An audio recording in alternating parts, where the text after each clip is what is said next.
Okay, let's start this. Hello, my name is Sarah, and thank you for joining us today for our second episode of TeenagePodcast.com. We are also celebrating the pre-launch of a new podcast produced by Michael Ratner. The name of this new show is called Social Issues, and that is what we will talk about each week. This program is produced exclusively for the podcast channel. Let's begin. Hey all, this is Brando. What's up? Today's show is sponsored by the Western Institute for Social Research located in Berkeley, California. In fact, they were founded on May 1st in 1974 and is the choice for graduate study by activists and those concerned with bettering their community. Yeah, so it is fitting that we talk about the meaning of what is called May Day.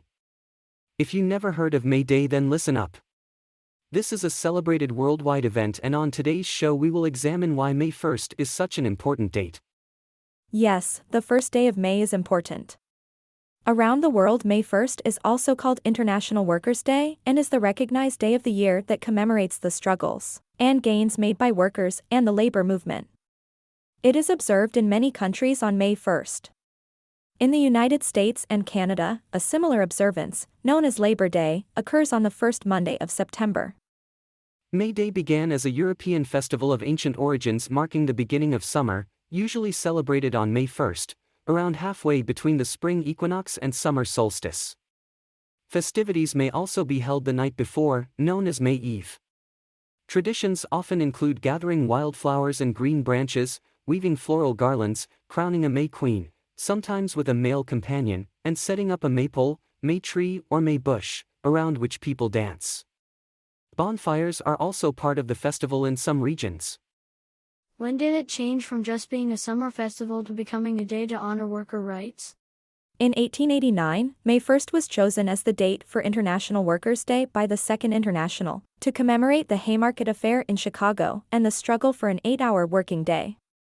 As a result, International Workers' Day is also called May Day, but the two are otherwise unrelated. On April 21, 1856, Australian stonemasons in Victoria undertook a mass stoppage as part of the 8-hour workday movement. It became a yearly commemoration, inspiring American workers to have their first stoppage. May 1st was chosen to be International Workers' Day to commemorate the 1886 Haymarket Affair in Chicago.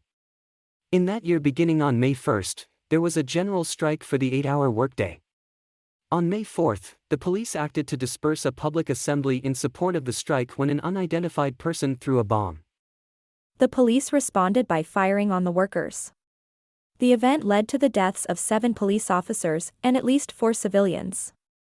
Additionally, 60 police officers were injured, as were 115 civilians. Hundreds of labor leaders and sympathizers were later rounded up by the government, and 4 people involved were executed. That trial was seen around the world as a miscarriage of justice. The following day, on May 5th, in Milwaukee, Wisconsin, the state militia fired on a crowd of strikers, killing 7, including a schoolboy and a man feeding chickens in his yard. In 1889, the first meeting of the Second International was held in Paris, following a proposal by Raymond Levine that called for international demonstrations marking the anniversary of the Chicago protests. On May 1, 1890, the call went out to encourage May Day demonstrations in the United States and most countries in Europe. Demonstrations were also held in Chile and Peru. As a result of all this, May Day was formally recognized as an annual event at the International's Second Congress in 1891. Subsequently, the May Day riots of 1894 occurred. The International Socialist Congress that was held in Amsterdam in 1904 called on all Social Democratic Party organizations and trade unions of all countries to demonstrate energetically on the 1st of May, for the legal establishment of the 8-hour day, for the class demands of the proletariat, and for universal peace. The Congress made it mandatory upon the proletarian organizations of all countries to stop work on May 1st, wherever it is possible without injury to the workers. In the United States and Canada, a September holiday, called Labor Day, was first proposed in the 1880s. In 1887, Oregon was the first state of the United States to make it an official public holiday. By the time it became an official federal holiday in 1894, 30 U.S. states officially celebrated Labor Day. Thus, by 1887 in North America, Labor Day was an established official holiday, but in the US we celebrate it in September, not on May 1st. When we come back, we will talk about how May Day has become one of the most important holidays around the world.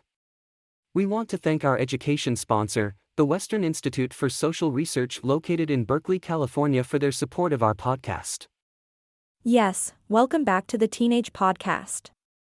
Today we are examining how May 1st, or what is commonly called May Day, has been a focal point for demonstrations around the world. May Day is celebrated by various socialist, communist, and anarchist groups to promote their cause since the Second International. May Day is one of the most important holidays in communist countries such as China, Vietnam, Cuba, Laos, North Korea, and the former Soviet Union countries. May Day celebrations in these countries typically feature elaborate workforce parades, including displays of military hardware and soldiers.